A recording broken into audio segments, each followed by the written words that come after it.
دیکھیے ہماری زندگی میں جو نماز قضا ہوتی ہے ہم اس کو ادا کیسے کریں؟ بہت آسان طریقہ ہے۔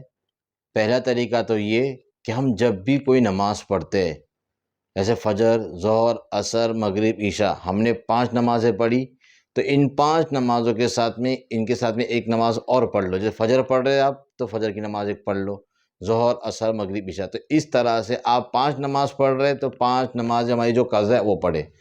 تو روزانہ اس طرح کا معمول بنائے تو ہماری جو 1 سال کی نماز اگر قضا ہو گئی ہے تو یہاں پر ہم نے جو معمول بنایا تو 1 سال کی نماز ہم نے جو ادا کیے تھے اور ساتھ میں ہم نے قضا نماز بھی پڑھی ہے، تو دیکھیے یہاں پر آپ حساب لگاتے تو 1 سال کی یہ بھی ادا ہو گئی اور 1 سال کی جو قضا نماز تھی وہ بھی ادا ہو گئی۔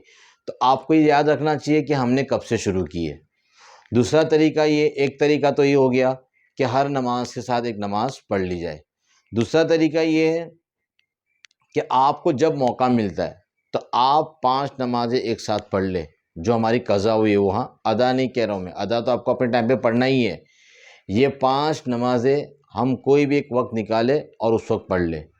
تو اس طرح سے ہم روزانہ اس کا ایک معمول بنا لیں تو یہاں پر جس طرح سے 1 سال ختم ہوا تو یہاں پر بھی 1 سال ختم ہو جائے گا۔ تو مطلب یہ کہ آپ کی 1 سال کی جو قضا نماز تھی وہ بھی کیا ہو گئی؟ ادا ہو گئی۔ تیسری چیز ایک بات یاد رکھیے کہ دیکھیں سنتوں کی قضا نہیں ہے، آپ کو 3 رکعت وتر جو واجب ہے اس کی قضا ہے، آپ کو اس کی قضا ادا کرنی پڑے گی۔ تو جب آپ عشاء کی نماز پڑھتے ہیں تو اس وقت 3 رکعت وتر واجب بھی ساتھ میں پڑھ لیں۔ جس طرح سے فرض نماز کے چھوڑنے سے انسان گنہگار ہوتا ہے، اسی طرح سے واجبات کے چھوڑنے سے بھی انسان کیا ہوتا ہے؟ گنہگار ہوتا ہے۔ تو ضرورت اس چیز کی ہے کہ ہماری زندگی میں جو نماز قضا ہوئی ہے ہم ان کو کس طرح ادا کرنے والے بن جائے، اس کی فکر اپنے ذمے لینا ہے، کیونکہ کل قیامت کے دن سب سے پہلے اگر حساب کتاب ہوگا تو نماز کے متعلق ہوگا۔